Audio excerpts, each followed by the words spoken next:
बारिश उस रात कुछ ज्यादा ही बेचैन थी। आसमान से गिरती बूंदें जंगल की पत्तियों से टकराकर ऐसे आवाज कर रही थीं जैसे कोई अधूरी बात कहने की कोशिश कर रहा हो। दूर पहाड़ी रास्ते पर बिजली चमकती तो पल भर के लिए पूरा इलाका सफेद हो जाता, फिर अंधेरा और गहरा। उसी जंगल के किनारे मिट्टी और लकड़ी से बनी एक छोटी सी कुटिया थी। वहां रहने वाला बाबा कोई बड़ा महात्मा नहीं था, न उसके आश्रम में भीड़ थी, न चेलों की कतार। वह बस एक साधारण बाबा था, करीब 35-36 साल का। चेहरे पर हल्की दाढ़ी, आंखों में थकान और किसी पुराने निर्णय का बोझ। भगवा कपड़े उसने संन्यास के लिए नहीं बल्कि जिंदगी से थोड़ी दूरी बनाने के लिए पहने थे। उस रात वह कुटिया में अकेला बैठा था। दिए की लौ कांप रही थी जैसे बाहर की बारिश से डर गई हो।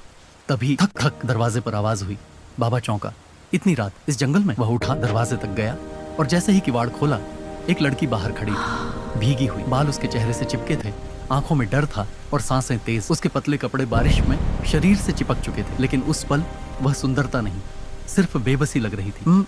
मुझे शरण चाहिए, उसने कांपती आवाज में कहा। बाबा एक पल के लिए कुछ नहीं बोला। उसने नजर हटाने की कोशिश की, लेकिन बारिश, अंधेरा और अकेलापन सब मिलकर उस पल को भारी बना रहे थे। अंदर आ जाओ, उसने धीमे से कहा। लड़की ने जैसे राहत की सांस ली। कुटिया छोटी थी, एक खाट, एक दिया, कुछ किताबें और जड़ी बूटियों की हल्की खुशबू। बाबा ने एक सूखा कपड़ा दिया, इसे ओढ़ लो। लड़की ने कपड़ा लिया, उसकी उंगलियां ठंडी थी। नाम? बाबा ने पूछा। अनाया, उसने कहा। वह खाट के किनारे बैठ गई। कुटिया में बस बारिश की आवाज थी और दो अलग अलग सांसें। बाबा ने आग सुलगाई। लौ भड़की तो रोशनी में अनाया का चेहरा साफ दिखा, थका हुआ, लेकिन आंखों में कुछ ऐसा था जो ध्यान खींच ले। इतनी रात यहाँ कैसे? उसने पूछा। अनाया ने नजर झुका ली। भाग रही थी खुद से। ये जवाब बाबा को अजीब लगा। वह कुछ कहना चाहता था लेकिन चुप रह गया। खामोशी कभी कभी सवालों से ज्यादा बोलती है। बारिश तेज हो गई। बूंदे छप्पर पर गिरते हुए किसी धड़कन जैसी लग रही थी। अनाया ने कपड़े से बाल पोंछे। उसकी कलाई हिलते ही कंगन की हल्की सी आवाज हुई। बाबा की नजर अनजाने में उधर चली गई। उसने तुरंत खुद को टोका। मैं साधु हूँ, उसने मन में कहा, या कम से कम बनने की कोशिश में हूँ। आप यहाँ अकेले रहते हो?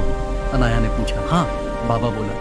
अकेलापन शोर से बेहतर है। अनाया हल्की सी मुस्कुराई। मैं भी यही सोचती थी, जब तक आज समझ नहीं आया कि अकेलापन भी डराता है। उसकी आवाज में कुछ टूटा सा था। रात आगे बढ़ती गई। बारिश थमने का नाम नहीं ले रही थी। बाबा ने काढ़ा बनाया जड़ी बूटियों से, अनाया को दिया। उसने घूंट लिया, फिर बोली, आप बाबा हो लेकिन साधारण लगते हो। बाबा हंसा, बहुत हल्की हंसी। क्योंकि मैं साधारण ही हूँ। तो भगवा क्यों? उसने पूछा। बाबा चुप हो गया। काफी देर बाद बोला, कुछ चीजें छोड़ने के लिए पहन लिया। अनाया ने उसकी तरफ देखा। पहली बार उसकी आंखों में झांकने की हिम्मत की। वहाँ शांति नहीं थी, वहाँ संघर्ष था। कुटिया में दिया जल रहा था, छाया दीवारों पर नाच रही थी। अनाया को ठंड लग रही थी। बाबा ने दूसरा कंबल दिया। जब उसने कंबल उसके कंधों पर रखा, उसकी उंगलियां हल्के से उसकी गर्दन को छू गई। दोनों ठिठक गए।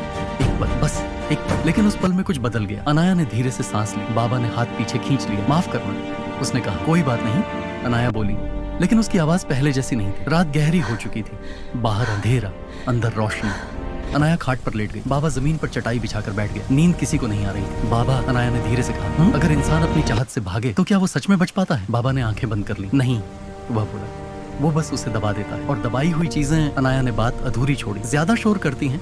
बाबा ने पूरा किया। दोनों हंसे नहीं, बस चुप रहे। बारिश अब हल्की हो चुकी थी, लेकिन कुटिया के अंदर कुछ और भारी हो रहा था। अनाया उठकर बैठ गई। मुझे डर लग रहा है, उसने कहा। किससे? बाबा ने पूछा। खुद से, उसने ईमानदारी से कहा। वह खाट से उतरी, धीरे धीरे बाबा के पास आई। कुटिया छोटी थी, दूरी और भी छोटी। आप मुझे गलत मत समझना, अनाया बोली। मैं बस किसी को महसूस करना चाहती हूँ। बाबा की सांस अटक गई। अनाया, उसने चेतावनी सी दी। आप बाबा हो, उसने कहा, लेकिन आप भी इंसान हो। उसने हाथ बढ़ाया, रुकते हुए। बाबा ने आंखें खोल दी। दो नजरें टकराई। उस पर कोई मंत्र नहीं था, कोई नियम नहीं था, बस दो इंसान थे। बाबा ने उसका हाथ नहीं पकड़ा, लेकिन हटाया भी नहीं। उनके बीच की खामोशी अब बोल रही थी, बहुत कुछ। अनाया की उंगलियां कांप रही थी। बाबा का दिल तेज धड़क रहा था। वह उठा, 2 कदम पीछे गया। ये रात लंबी है, उसने कहा, और हम कमजोर। अनाया ने उसकी बात समझी।